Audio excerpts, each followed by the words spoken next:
Hi guys, आपने बहुत बार सुना होगा कि उनका लड़का था वो न्यूयॉर्क गया मास्टर्स करने और वहीं सेटल हो गया। उनकी लड़की थी वो यूएस गई पढ़ने, उसके बाद वहीं जॉब कर रही है काफ़ी सालों से। बट इसके पीछे प्रोसेस क्या होता है, कैसे कोई भी मास्टर्स करने यूएस चला जाता है, कैसे उनकी जॉब लगती है, क्या क्या डॉक्यूमेंट्स की ज़रूरत पड़ती है, कौन कौन से वीसास चाहिए होते हैं यूएस में काम करने के लिए, कैसे ग्रीन कार्ड मिलता है, वो सब इस वीडियो में एक्सप्लेन करूंगा। तो please make sure you watch this video till the and. तो अगर आपको यहाँ मास्टर्स करना है उसके लिए आप एलिजिबल होने चाहिए। उसका मतलब है आपके पास एक बैचलर्स डिग्री होनी चाहिए। अगर आपके पास बैचलर्स डिग्री है उसके बाद आपको देने पड़ेंगे कुछ एग्जाम्स। अगर आपको यहाँ एमएस करनी है तो उसमें most of the universities GRE score accept करती हैं। अगर आपको यहाँ एमबीए करना है तो most of the universities GMAT score accept करती हैं। However there are some exceptions. For example masters में भी कई यूनिवर्सिटीज जीमेट का स्कोर एक्सेप्ट करती हैं, लेकिन मैं वो इस वीडियो में कवर नहीं करूंगा। तो बेसिकली आपको इन दोनों में से कोई एक एग्जाम देना पड़ेगा। उसके बाद एक और एग्जाम आपको देना है, या तो टॉफेल या IELTS. Most of the universities TOEFL accept करती हैं, कुछ कुछ यूनिवर्सिटीज आइल्स का स्कोर भी एक्सेप्ट करती हैं। ये टेस्ट होते हैं आपकी इंग्लिश की प्रोफिशिएंसी चेक करने के लिए। तो यूनिवर्सिटीज हैं, they want to make sure कि अगर आप यूएस में पढ़ने आ रहे हो, क्योंकि पढ़ाई पूरी इंग्लिश में रहेगी, तो आप इंग्लिश में पढ़ पाओ और आपको कोई डिफिकल्टी ना हो लैंग्वेज की वजह से, और आप यहाँ पे ग्रेजुएट हो पाओ। हर यूनिवर्सिटी का एक कट ऑफ स्कोर रहता है टॉफेल में, आइल्स में। अगर आपका उस कट ऑफ से ज्यादा है score then you are good. इन दो चीजों के बाद जो तीसरी चीज है, बहुत इंपॉर्टेंट चीज है, बहुत लोग इग्नोर करते हैं, वो होता है एसओपी, स्टेटमेंट ऑफ पर्पस। तो उसमें क्या होता है कि आपको बेसिकली एक ऐसे लिखना है, जिस भी यूनिवर्सिटी में आप अप्लाई कर रहे हो उनको बताना है कि आप उस यूनिवर्सिटी में क्यों मास्टर्स करना चाहते हो, ये आपने फील्ड क्यों चुनी, और कैसे ये जो कोर्स आप करना चाहते हो वो हेल्प करेगा आपको लॉन्ग टर्म में, शॉर्ट टर्म में। तो एक अच्छा सा ऐसे लिखना होता है और वो बहुत इंपॉर्टेंट होता है। बहुत बार मैंने देखा है लोग इसको इग्नोर कर देते हैं, बोलते हैं कि मेरा जीआरई में अच्छा स्कोर है और उसके बाद मुझे तो कहीं से भी एडमिट मिल जाएगा। फोकस नहीं करते हैं और उनको उतनी अच्छी यूनिवर्सिटी से एडमिट नहीं आ पाते जितना वो डिजर्व करते हैं, जस्ट बिकॉज कि उनका एसओपी उतना अच्छा नहीं होता। उसका अपोजिट भी ट्रू है। फॉर एग्जांपल बहुत सारे ऐसे मैंने केसेस देखे हैं कि जीआरई स्कोर उतना अच्छा नहीं है बट एसओपी बहुत अच्छा था और उनको बहुत अच्छी यूनिवर्सिटी से एडमिट आ गया। तो गाइज प्लीज एसओपी पे अच्छे से फोकस करना। चौथी चीज है लेटर ऑफ रिकमेंडेशंस। जैसे कि नाम से ही क्लियर है, आपको अपने लिए रिकमेंडेशन लिखवाना है।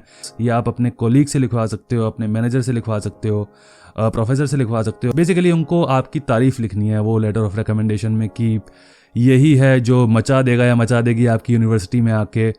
और फिर उसके बाद बेसिकली आप तैयार हो यूनिवर्सिटीज़ में अप्लाई करने के लिए। अब आपको एक लिस्ट बनानी है यूनिवर्सिटी की कि कहाँ कहाँ से आपको एडमिट आ सकता है डिपेंडिंग ऑन योर प्रोफाइल।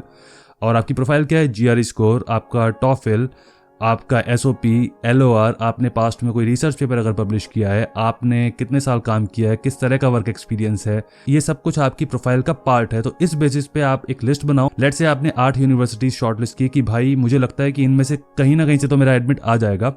आपने अप्लाई कर दिया है। एप्लीकेशन के टाइम वो आपसे पूछेंगे आपका जीआरई स्कोर कितना है, उसका प्रूफ दो। टॉफेल का जो आपका स्कोर है वो उनके कट ऑफ से ज़्यादा है कि नहीं है। उसके बाद वो एसओपी मांगेंगे आपसे, एलओआर मांगेंगे। और एसओपी में क्या है कि यूजुअली स्टूडेंट्स क्या करते हैं कि एक एसओपी लिखते हैं और फिर वो हर यूनिवर्सिटीज़ में जो भी कोर्स है उस हिसाब से थोड़ा थोड़ा ट्वीक कर देते हैं। अगर आपके पास टाइम है और आपकी श्रद्धा है तो आप हर यूनिवर्सिटी के लिए अलग से एसओपी लिख सकते हैं। जब आप ये सब अपलोड कर देंगे वहाँ पे और एप्लीकेशन फीस सबमिट कर देंगे, उसके बाद आएगा आपका रिजल्ट कि आपको उस यूनिवर्सिटी से एडमिट मिला या रिजेक्ट मिला। लेट से 2-3 महीने बाद आपको पता चलता है कि आपने 8 जगह अप्लाई किया था, उनमें से 4 जगह से आपको एडमिट आ गया। Congratulations by the way. तो फिर उसके बाद आपको एक यूनिवर्सिटी फाइनल करनी पड़ेगी कि जहाँ पे आप जाओगे और मास्टर्स करोगे। आपने वो यूनिवर्सिटी फाइनल की। अब नेक्स्ट स्टेप रहेगा यूएस जाना, और यूएस जाने के लिए लगेगा आपका वीसा, और उस वीसा को बोलते हैं F1 वीसा, स्टूडेंट वीसा। तो उस पर आप यूएस में आ सकते हो पढ़ाई करने और उसके अलावा काम भी कर सकते हो, जो कि मैं अभी थोड़ी देर में डिस्कस करूंगा। वीज़ा लगवाने के लिए आपको अपॉइंटमेंट बुक करना पड़ेगा और आपका कॉलेज है वो एक डॉक्यूमेंट भेजेगा आपको, उसको बोलते हैं I-20। आप I-20 को समझ सकते हो एज ए कंफर्मेशन लेटर कि यूनिवर्सिटी ने बोल दिया कि ये स्टूडेंट हमारे यहाँ पढ़ने आ रहा है। उसमें बहुत ही इंपॉर्टेंट चीज़ होती है, वो होता है आपका फाइनेंस वाला सेक्शन। उसमें वो एक अमाउंट लिखते हैं और वो अमाउंट बेसिकली होता है आपके जो यूनिवर्सिटी जहाँ पे भी आप मास्टर्स करने जा रहे हो, आपके 1 साल का खर्चा इंक्लूडिंग ट्यूशन और जो आपका वहाँ पे रहने का खर्चा आएगा, सब कुछ मिला के वो जितना भी अमाउंट है बेसिकली आपके 1 साल का खर्चा, उसका आपको प्रूफ ऑफ फंड्स मांग सकते हैं वीज़ा इंटरव्यू के दौरान। तो फॉर एग्जांपल आपके I-20 में लिखा हुआ है कि 1 साल का आपका खर्चा रहेगा इस यूनिवर्सिटी में $30,000, 21,000 आपकी ट्यूशन फी है 1 साल की, और 9,000 ऊपर का खर्चा मान लो अब वीसा ऑफिसर आपसे पूछ सकता है कि प्रूफ ऑफ फंड्स दिखाओ मुझे। उस केस में या तो आपके बैंक अकाउंट में $30,000 डले हुए हो, या फिर आप लोन सैंक्शन लेटर भी दिखा सकते हो कि भाई मेरा लोन अप्रूव्ड है, तो मैं बेसिकली खुद को सपोर्ट कर सकता हूँ यूएस में जाके। उसके बाद लग जाएगा आपका F1 वीसा और आप आ जाओगे यूएस। अब यूएस में मास्टर्स की जो ड्यूरेशन होती है वो 9 महीने की भी होती है, 1.5 साल की भी होती है, 1 साल की भी होती है, 2 साल की भी होती है। इस एग्जाम्पल में मैं एज्यूम कर रहा हूँ कि आपका जो मास्टर्स कोर्स है वो 2 साल का है। तो आप यूएस आए अगस्त के अराउंड, उसको फॉल बैच बोलते हैं, अगस्त के अराउंड शुरू होता है, तो अगस्त से दिसंबर के अराउंड तक आपका चलेगा फर्स्ट सेमेस्टर और जनवरी से लेके मई तक चलेगा आपका सेकंड सेमेस्टर। तो पढ़ाई के दौरान आप 20 घंटे एक वीक में जॉब कर सकते हो on campus. On campus jobs में आप लाइब्रेरी में जॉब कर सकते हो, आप कोई अगर कॉलेज के अंदर रेस्टोरेंट है वहाँ पे जॉब कर सकते हो एज ए कैशियर या जो भी, बट ऑन कैंपस। यहाँ पे जो भी स्टेट होता है हर स्टेट की एक मिनिमम वेज होती है, तो उतना पैसा आपको 1 घंटे के हिसाब से मिलेगा ही मिलेगा, और उससे ज़्यादा भी मिल सकता है depending on your job. But 20 घंटे से आप ज़्यादा नहीं कर सकते और ऑफ कैंपस जॉब नहीं कर सकते कि आप पता चला कि उबर चला रहे हो या फिर वॉलमार्ट में जाके कुछ काम कर रहे हो। ऑन कैंपस 20 आवर्स, याद रखना बहुत इंपॉर्टेंट है। जब आप 2 सेमेस्टर पूरे कर लेते हो तो यहाँ पे गर्मियों की छुट्टियाँ होती हैं और वो काफ़ी लंबी होती हैं, 3 महीने के अराउंड होता है समर ब्रेक, और उस दौरान आप इंटर्नशिप कर सकते हो। बहुत इंपॉर्टेंट है यहाँ पे इंटर्नशिप, क्योंकि बहुत बार ऐसा होता है कि जहाँ पे आपने इंटर्नशिप की वहीं पे आपकी फुल टाइम जॉब लग जाती है और फिर वो बोल देते हैं कि चलो आप 1 साल बाद आ जाना और हमें ज्वाइन कर लेना। उससे फ़ायदा ये होता है कि जब आप ग्रेजुएट होते हो आपके पास ऑलरेडी जॉब ऑफर होता है, और यहाँ की जो इंटर्नशिप होती है वो बिल्कुल फर्जी वाली इंटर्नशिप नहीं होती है, प्रॉपर आपको वहाँ जाके काम करना पड़ेगा और आप अच्छे पैसे बना सकते हो। फिर उसके बाद लेट्स से आप अगस्त में वापस आए यूनिवर्सिटी, तीसरा सेमेस्टर शुरू हो गया, उसके बाद अगले साल आपका 14 सेमेस्टर शुरू हो गया और आप ग्रेजुएट हो गए। अब यूनिवर्सिटीज़ क्या बोलती हैं, क्योंकि आपने हमारे यहाँ पढ़ाई की है तो आप कुछ टाइम तक यूएस में उसी फील्ड से रिलेटेड जॉब कर सकते हो, और वो कुछ टाइम कितना होगा वो डिपेंड करता है कि आपका कोर्स स्टेम में आता है या नहीं आता है। अब स्टेम क्या है? स्टेम है साइंस, टेक्नोलॉजी, इंजीनियरिंग, मैथमेटिक्स।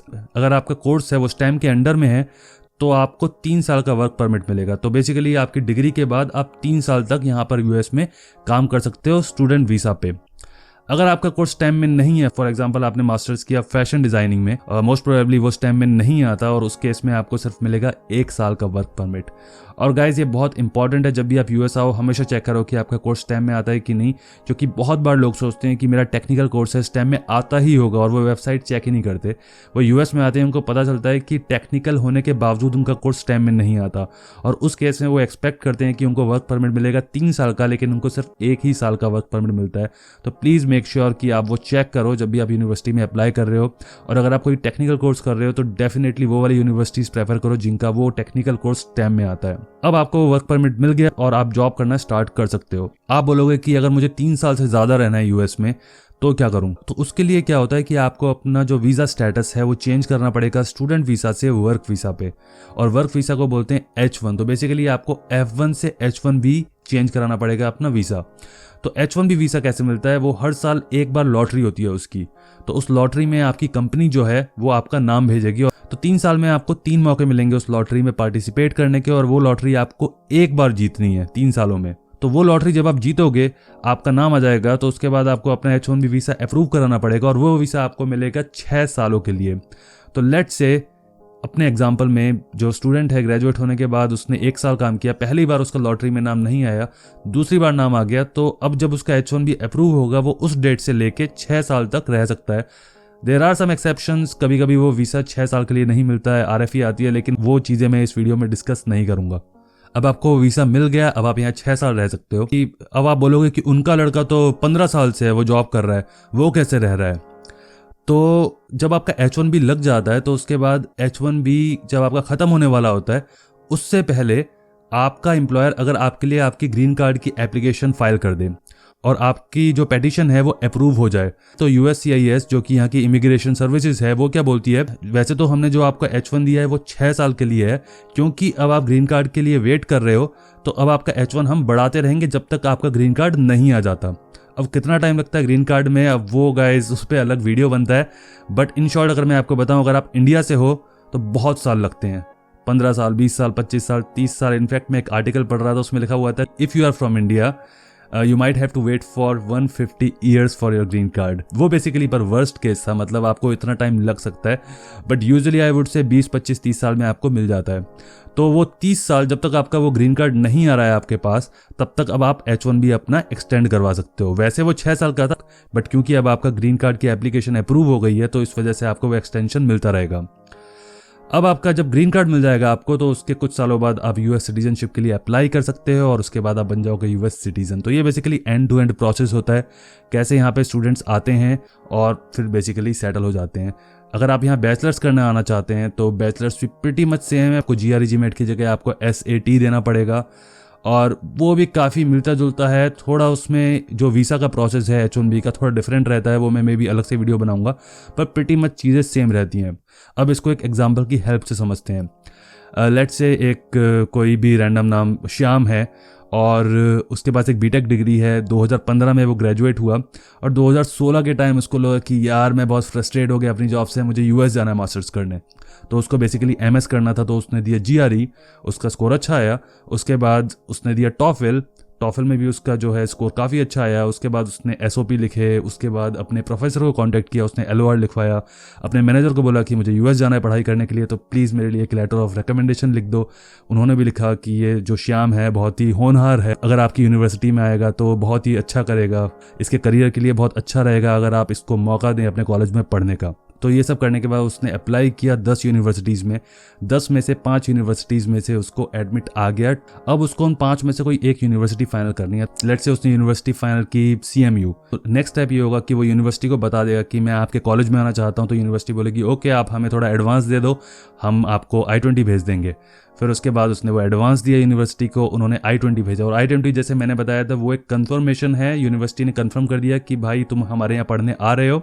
और वो जो सबसे मेन चीज़ है उसमें वो है अमाउंट, कि तुम्हारा 1 साल का खर्चा कितना होगा। CMU काफ़ी एक्सपेंसिव यूनिवर्सिटी है, तो उन्होंने बोला तुम्हें 1 साल में $50,000 लगेगा। 2 साल का कोर्स है तुम्हारा मास्टर्स का, लेकिन 1 साल में इतना पैसा लगेगा। तो नेक्स्ट स्टेप है वीज़ा का इंटरव्यू देना। और वीज़ा के इंटरव्यू में अब उसको लग रहा है कि क्योंकि वीज़ा ऑफिसर पूछ सकता है कि मुझे दिखाओ $50,000 तुम्हारे अकाउंट में, तो वो बेसिकली फंड्स जुगाड़ रहा है। तो उसने क्या किया, एक बैंक में लोन के लिए अप्लाई किया और बैंक ने उसका $100,000 का लोन अप्रूव कर दिया। अब उसने वीज़ा इंटरव्यू दिया, उसने अपना वो डॉक्यूमेंट लेके गया था, वीज़ा ऑफिसर ने मांगा ही नहीं, बट उसके पास था वो डॉक्यूमेंट। इनकेस अगर वो पूछता वीज़ा ऑफिसर तो वो उसे दिखा सकता था। अब वो आ गया यूएस, ने लोन का जो अमाउंट था वो डिस्पर्स कराया, अपनी फीस भर दी और वहां पर उसने पढ़ाई शुरू कर दी। पढ़ाई के साथ साथ उसने डिसाइड किया कि आप 20 घंटे जॉब कर सकते हो 1 वीक में। तो उसने सोचा तो मैं कुछ घंटे यहाँ काम कर लेता हूँ जिससे कि मेरा थोड़ा बहुत खाने पीने का खर्चा निकल आएगा। तो कोर्स जो था उसका वो बहुत ही एक्सटेंसिव था, तो उसने 10 घंटे 1 वीक में जॉब करने का डिसीजन लिया। 2 सेमेस्टर उसके हो जाते हैं। उसका जो बेसिकली 2 सेमेस्टर खत्म हुआ है वो एलिजिबल है इंटर्नशिप करने के लिए, और उसने 2nd सेमेस्टर में ही उसको एक इंटर्नशिप मिल गई थी। तो वो उस कंपनी में गया, उसने 3 महीने समर इंटर्नशिप की और उसने पूरी कोशिश की कि उसको वहीं पर फुल टाइम मिल जाए, जिससे कि जब वो ग्रेजुएट हो तो उसको जॉब ढूंढनी ना पड़े, पहले से ही ऑफर हो। अनफॉर्चुनेटली उसको वो ऑफर नहीं मिला। अब वो कॉलेज वापस आया और वो ग्रेजुएट हो गया 1 साल बाद 2019 मई में। अब उसकी यूनिवर्सिटी बोलती है कि भाई क्योंकि तुमने यहाँ मास्टर्स किया है और तुम्हारा जो कोर्स है वो STEM में आता है, ये तुम्हें हम 3 साल का वर्क परमिट दे रहे हैं। जब वो इंटरव्यू देता था तो कंपनीज पूछती थी उससे कि तुम यहाँ काम कैसे करोगे, तुम्हारा वीज़ा स्टेटस क्या है। तो वो बोल देता था कि मैं स्टूडेंट वीज़ा, लेकिन वो जो ड्यूरेशन है मेरे स्टूडेंट वीज़ा की वो बस 3 साल है। अगर आप चाहते हो कि मैं 3 साल से ज़्यादा आपके लिए काम करूं तो आपको मेरा H1B वीज़ा स्पॉन्सर करना पड़ेगा। बेसिकली जो लॉटरी होती है साल में एक बार, उसमें मेरा नाम भेजना पड़ेगा। कई कंपनी वालों ने बोला कि नहीं नहीं हम नहीं करते ऐसे हायर, हमें तो या तो परमानेंट रेसिडेंट चाहिए जिनके पास ग्रीन कार्ड है, या फिर US सिटीजन्स, हम तुम्हें हायर नहीं कर सकते, सॉरी। लेकिन कुछ कंपनीज थी जिन्होंने उसे कंसिडर किया और एक कंपनी को वो कैंडिडेट बहुत पसंद आया, उन्होंने हायर किया और बोला कि हम तुम्हारा H1B भी करेंगे। तो उसने अपना स्टूडेंट वीज़ा पे काम करना शुरू कर दिया। मार्च में उसका पहली बार नाम गया H1B लॉटरी के लिए। अनफॉर्चुनेटली उसका सिलेक्शन नहीं हुआ, तो उसने क्या किया कि स्टूडेंट वीज़ा पे कंटिन्यू किया काम, क्योंकि उसके पास 3 अटेम्प्ट्स हैं, 3 साल तक वो स्टूडेंट वीज़ा पे काम कर सकता है। तो अभी भी 2 साल बचे हुए हैं उसके स्टूडेंट वीज़ा पे। अब उसको 2 साल मतलब 2 जो अगली लॉटरीज होंगी उसमें से एक बार वो लॉटरी जीतनी है। उसके अगले साल वापस 2021 में लॉटरी हुई और इस बार उसका नाम आ गया। तो अब वो 2021 से 2027 तक, क्योंकि वो वीज़ा जो H1B वीज़ा होता है 6 साल का होता है, US में रह सकता है, वो एकदम टेंशन फ्री हो गया। 2027 से कुछ साल पहले, मे बी 2 साल पहले, उसको लगा कि भाई मेरा वीज़ा एक्सपायर होने वाला है, अब मुझे कुछ करना पड़ेगा। तो उसने क्या किया कि अपनी कंपनी वालों को बोला कि मेरा ग्रीन कार्ड आप फाइल कर दो, और मेरी अगर एप्लीकेशन अप्रूव हो गई तो मेरा H1B जो है वो 6 साल से बढ़ जाएगा जब तक मुझे ग्रीन कार्ड नहीं मिलता है। अगर आप ये नहीं करोगे तो मेरा H1B वीज़ा एक्सटेंड नहीं हो पाएगा। 2025 में उसकी कंपनी ने अप्लाई किया उसके ग्रीन कार्ड के लिए, जो कि अप्रूव हो गई। अब उसको लग रहा है कि 2050 तक, मे बी 25 साल में उसको ग्रीन कार्ड मिल जाएगा। तो अब 2050 तक उसका H1B बढ़ता रहेगा। 2050 में जब वो रिटायर होने वाला होगा, उसका ग्रीन कार्ड मिल जाएगा। अब वो फ्री है कुछ भी करने के लिए, यूएस में अपना बिजनेस कर सकता है, लेकिन उसकी एज बहुत ज़्यादा हो चुकी है, वो इनफैक्ट रिटायर होने वाला है। ये बहुत बड़ी स्ट्रगल है इंडियंस के लिए यूएस में ग्रीन कार्ड यहाँ पर लेना। इसके ऊपर मैं एक अलग से वीडियो करूँगा। अब 5 साल बाद वो यूएस सिटीजनशिप के लिए अप्लाई कर सकता है, और उसके बाद वो यूएस सिटीजन बन जाएगा और वो यहाँ पर वोट भी कर सकता है। तो ये पूरा एंड टू एंड प्रोसेस था कि कैसे यूएस में आप मास्टर्स करने आ सकते हो, उसके बाद आप एक जॉब ढूंढ सकते हो, और कैसे यहाँ रह सकते हो। उसके बाद जॉब ढूंढने के बाद कैसे आप अपना स्टेटस चेंज कर सकते हो वर्क वीज़ा पे। I hope you found this video very helpful. अगर आप मेरे कंटेंट को सपोर्ट करना चाहते हैं तो प्लीज़ मेरे वीडियो को लाइक कीजिए। और गाइज, मैं प्रोएक्टिवली ट्रैवल व्लॉग्स अपलोड कर रहा हूँ। मेरी LA वाली सीरीज़ अभी चल रही है, तो प्लीज़ मेक श्योर कि आप जाके वो मेरे ट्रैवल व्लॉग्स भी देखें। मैं मिलता हूँ आपको अपने अगले वीडियो में।